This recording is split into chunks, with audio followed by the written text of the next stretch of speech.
আসসালামু আলাইকুম প্রিয় দর্শক, আপনাদের সকলকে আমন্ত্রণ জানাচ্ছি রাজনীতির কথা অনুষ্ঠানে।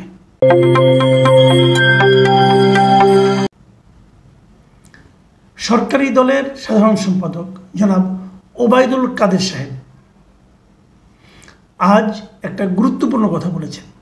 তিনি বলেছেন যে বাংলাদেশ ব্যাংকে সাংবাদিকরা কেন ঢুকবে, এই একটা বেসিক প্রশ্ন উনি করেছেন। কোথায় করেছেন? আজকে আওয়ামী লীগের একটা সংবাদ সম্মেলন ছিল আওয়ামী লীগের সভাপতি ধানমন্ডি রাজনৈতিক কার্যালয়ে। সেখানে সাংবাদিকরা তাকে কিছু প্রশ্ন করেছিল। প্রশ্নটা বেসিক্যালি এরকম ছিল, সাংবাদিকরা জিজ্ঞাসা করেছিল যে মাত্র আমাদের এখন রিজার্ভ আছে $13 বিলিয়ন, এটা নিয়ে আসলে দেশ সরকার উদ্বিগ্ন কিনা। উনি রেগে গিয়ে বলেছেন, $13 বিলিয়ন আপনাকে কে বললো? আমাদের তো আমরা জানি তো আছে $19 থেকে $20 বিলিয়ন। তখন সাংবাদিকরা বললো, এটা তো বাংলাদেশ ব্যাংকের যিনি গভর্নর উনি বলেছেন যে আমাদের ব্যবহারযোগ্য রিজার্ভ আছে $13 বিলিয়ন। উনি যখন বললেন, তাহলে বাংলাদেশ ব্যাংকের গভর্নরকে জিজ্ঞাসা করেন, আমি যাই না কিছু, আমরা তো জানি যে 19 থেকে 20 বিলিয়নের মধ্যে ঘোরাফেরা করছে। তখন সাংবাদিকরা পাল্টা প্রশ্ন করেছেন যে আমরা গভর্নরকে কিভাবে জিজ্ঞাসা করব, উনি তো আমাদেরকে ওখানে ঢুকতেই দেন না। তখন উনি আবার উল্টা যুক্তি দিয়েছেন যে পৃথিবীর কোন দেশে কেন্দ্রীয় ব্যাংকের সাংবাদিকরা ঢুকতে পারছে অবাধে। ওনার কথাটা শুনুন, ওনার জবাবটা কীভাবে আছে। উনি বলেছেন, পৃথিবীর কোন দেশে সেন্ট্রাল ব্যাংকে ঢুকতে পারছে অবাধে? কোন দেশে? ভারতের ফেডারেল ব্যাংকে কি অবাধে ঢুকতে পারছে কেউ? কেন ঢুকবে? সব ওয়েবসাইটে আছে, আপনার জানবার বিষয়, আপনি ভেতরে ঢুকবেন কেন? তার মানে বাংলাদেশ ব্যাংকের ভেতরে সাংবাদিকরা ঢুকতে পারবে না, এটি হলো ওনার বক্তব্য। সেক্ষেত্রে আমার দুটো বিষয় প্রশ্ন, আমার এখান থেকে দুটো আপনার মন্তব্য। এক নম্বর মন্তব্য হলো, দেখুন উনি কিন্তু নানা রকম কথা বলছেন। প্রথমত, গভর্নরের সঙ্গে রিজার্ভের পরিমাণটা উনি যেটা বলছে সেটা মিলছে না। উনি আসলে জানেনই না, এটা হলো রিয়েলিটি। অনেক বড় পদে আছেন, কোনো সন্দেহ নেই, বাট জানেন না, খোঁজখবর রাখেন না। মেঠো বক্তৃতা করতে করতে অবস্থা এরকম হয়ে গেছে যে তথ্য প্রমাণ ছাড়াই কথা বলেন। ঠিক আছে, বাংলাদেশ ব্যাংকের গভর্নর যেখানে বলেছে যে ব্যবহারযোগ্য আমাদের রিজার্ভ আছে $13 বিলিয়ন, সাংবাদিকরা বলছেন, যেটা সাংবাদিকদের কাছে বলেছেন, আগে বলেছেন বিভিন্ন সময়, তো সেখানে ওটা যে $19-20 মধ্যে ঘোরাফেরা করছে না, এটা উনি জানেন না। এখন যখন প্রশ্ন কমন পড়েনি, তখন বলছেন যে ওনাকে জিজ্ঞাসা করেন। তো ওনাকে যদি জিজ্ঞাসাই করতে, তাহলে আপনি ভুলটা জানেন সেটা বলেন, যে আমি আগের তথ্য জানি। উনি সেটাও স্বীকার করবেন না। আবার বললেন যে বাংলাদেশ ব্যাংকে সাংবাদিকরা কেন ঢুকবে, তো এতদিন কেন ঢুকেছে? আপনারাই তো ক্ষমতায় আছেন, আজকে 15 বছরের উপরে হয়ে গেল। তো এত বছর কেন ঢুকেছে? এত বছর আপনারা বুঝেন নাই ঢোকা ঠিক না? এত বছর যারা বাংলাদেশ ব্যাংকের গভর্নর ছিল তারা বুঝে নাই ঢোকা ঠিক না? নতুন গভর্নর বললো কেউ ঢুকে না, আপনি বিশ্বাস করেন এবং বললেন যে ঢোকা ঠিক না। সাংবাদিকরা কেন ঢুকে ভাই? বুঝেন না কেন ঢুকে? এক্সাম্পল দিই, কয়েকটা নিউজ দেখেন আপনি, সিম্পল। বাংলাদেশ ব্যাংকের 2016 সালে রিজার্ভ চুরি হয়েছিল তো $8.10 কোটি চুরি হয়ে গিয়েছিল। কীভাবে জেনেছি আমরা? বাংলাদেশ ব্যাংক জানিয়েছিল? জানায়নি। ফিলিপিনের একটা পত্রিকা আমরা পড়েছি, পড়ার পরে যখন আমরা হইচই করা হয়েছে, পত্রপত্রিকা মিডিয়ায় লেখালেখি হয়েছে, তখন বাংলাদেশ ব্যাংকের গভর্নর স্বীকার করেছেন, হ্যাঁ 3 মাস আগে ঘটেছিল। তো না ঢুকলে সাংবাদিকরা কী করে জানবে এই খবর? আপনারা তখন ঢুকেছিল, তবু আপনারা গোপন করে রেখেছিলেন। আর এখন না ঢুকলে কীভাবে হবে, কীভাবে জানবে? এখন বলবেন আপনি যে চুরি হয়েছিল, আপনার জানার দরকার কি? পত্রিকা নিউজ করার দরকার কি? তো জনগণের জানার অধিকার নাই? আপনি কি করছেন? আপনাকে তো ভাই মন্ত্রী বানানো হয়েছে জনগণের সেবার জন্য। আপনি জনগণের সেবা ঠিকঠাক মতো করতে পারছেন কি না, এই প্রশ্ন জনগণ করবে না? সংবাদপত্রগুলো, সাংবাদিকরা তো জনগণের পক্ষে এই কথাটা বলে।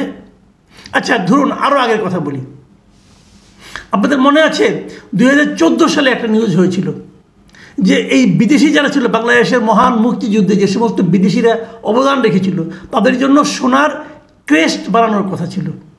দেখা গেল সেই স্বর্ণের মুদ্রা, সেই স্বর্ণের যে ক্রেস্ট, তার মধ্যে 12 আনাই খাদ। এই নিউজ প্রথম আলোতে উঠেছিল। যে সাংবাদিক করেছিলেন ওনাকে যদি বলা হতো আপনার সচিবালয়ে আসা কিসের দরকার, ঘরে বসে থাকেন, রিপোর্ট করেন, তাহলে এই রিপোর্ট করা যেত। এই রিপোর্ট যখন হয়েছে, এটা কি কোনো ভুল রিপোর্ট হয়েছে, কোনো অন্যায় রিপোর্ট হয়েছে, দেশের জন্য ক্ষতিকর রিপোর্ট হয়েছে? তা হয়নি, বরঞ্চ কতগুলি চোরের মুখোশ উন্মোচিত হয়েছে। দায়িত্বপ্রাপ্ত ব্যক্তিগুলি যে চোর সেটা প্রমাণিত হয়েছে, ধরা পড়েছে। তাহলে যদি তাকে আপনি বলতেন আপনার কেন দরকার সচিবালয়ে আসা, সচিবালয়ে কেবল মন্ত্রীরা আসবে, সচিবরা আসবে, সাংবাদিকরা ওখানে যেতে পারবে না? আচ্ছা, আরেকটা নিউজের কথা বলি, বেশি দূর আগে না, মাত্র 2 বছর আগের কথা। একটা পত্রিকায় নিউজ উঠেছিল, ওটা ইসলামী ব্যাংকে ভয়ঙ্কর নভেম্বর। খেয়াল আছে?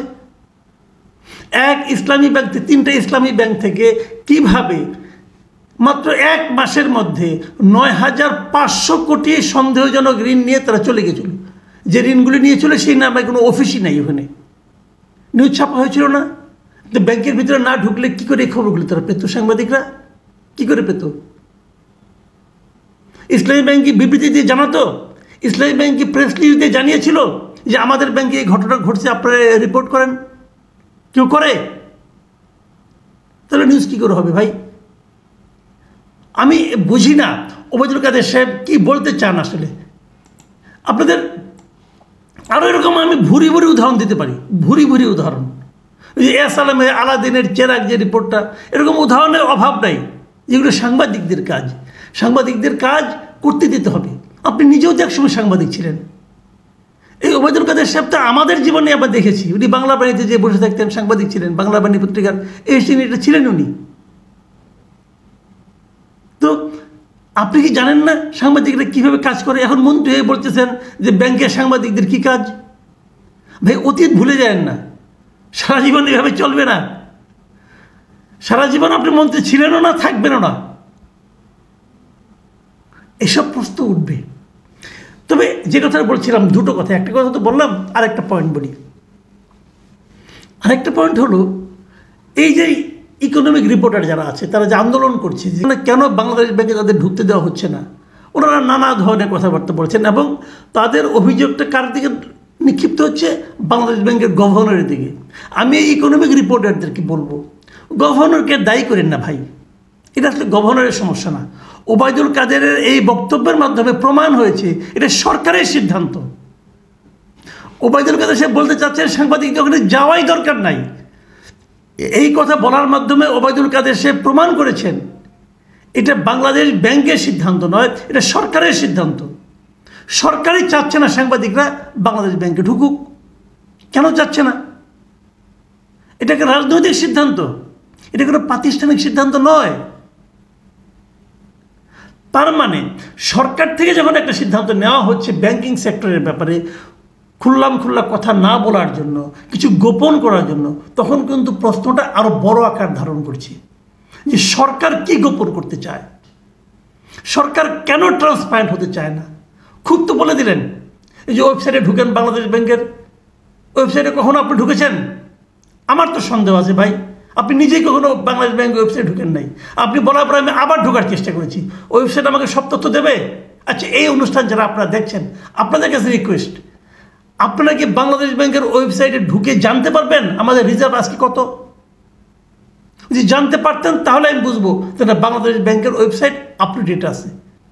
বাংলাদেশ ব্যাংক কেবল নয়, এই সরকারের কোনো ওয়েবসাইট আপ টু ডেট নাই, কোনো ওয়েবসাইট আপ টু ডেট পাবেন না। আপনি তথ্য যেটা পাবেন কয়েকদিন আগের, হয় ভুলভাল অথবা অসম্পূর্ণ। এই সরকারের ওয়েবসাইটগুলো কেমন চলছে এটা নিয়ে আমি আরেকদিন একটা অনুষ্ঠান করব। আমি প্রায় ওয়েবসাইটে ঢুকি এবং আমি ঢুকি হলেও জানেন কেন? এই বিনোদনের জন্য, যেটা কতটা হাস্যকর, কতটা অসংগঠিত এবং কতটা এলোমেলো হতে পারে একটা সরকারি ওয়েবসাইট। এটা বাংলাদেশ সরকারের কোনো মন্ত্রণালয়ের ওয়েবসাইটে না ঢুকলে আপনি বুঝতে পারবেন না। আবার বড় বড় কথা বলেন না। প্রিয় দর্শক, এখন এ পর্যন্তই। আল্লাহ হাফেজ।